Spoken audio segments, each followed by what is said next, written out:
Hello there, Toyota of Easley. This is Coach Stephanie with part two of your mystery shop. I submitted a request via your website on September the 26th at 4:15 p.m. I received a phone call from Andy at 4:29 p.m. and got this email in my inbox at 4:31, which was just a few minutes after he had attempted to reach us but was unable to get us on the phone.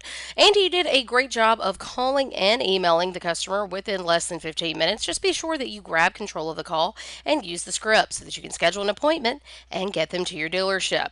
If you can't get an appointment, ask for a tentative time. Schedule a phone follow up at the very least, but never depend on them to call you back. You actually did, I'm so sorry, you did schedule a phone follow up. Just remember, this should only be a last resort. Once you get off the phone with the customer, you do want to be sure that you send a follow up email within less than 15 minutes of speaking to the customer so that you can continue building rapport and get them information that they may not have written down while you were on the phone.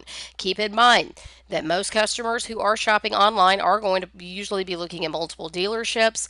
They're also going to usually purchase within 72 hours. So it's important that we use every single bullet that we have, every bit of ammunition. We want to be sure that we're calling in less than 15 minutes. We want to be sure that we send a follow up email and use that as an opportunity to continue building rapport.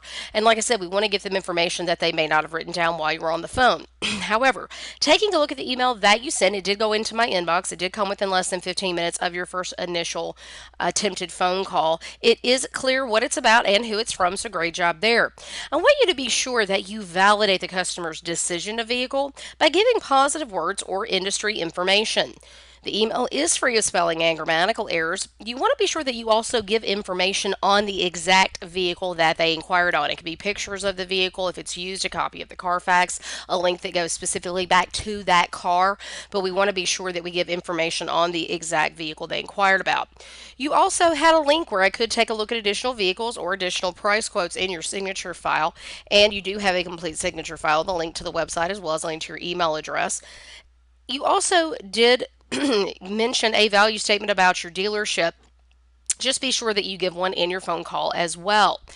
The biggest thing is that we want to make our dealership stand apart from the competition. We don't want to ever offline the call to go check our inventory or to go check pricing. We want to be sure that we are using that value statement as a way to make ourselves stand apart from the competition. So be sure you just schedule an appointment, and then once you get back to the dealership, you could have checked your inventory, and then if you didn't have anything that would work for the customer, then you could call them back and cancel. But keep in mind, 85% of those customers are going to purchase something different than what they inquired about. That's why it's so important that you open the funnel.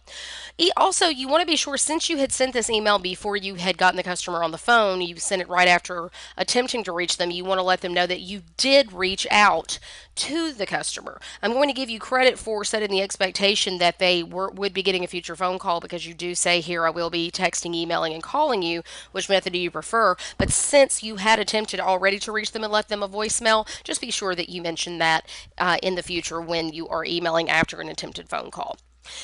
So, really nice job. Keep up the hard work and keep practicing. The biggest thing I want you to work on is making sure that you are utilizing that script and that you give a value statement not only in the email but in your phone call as well.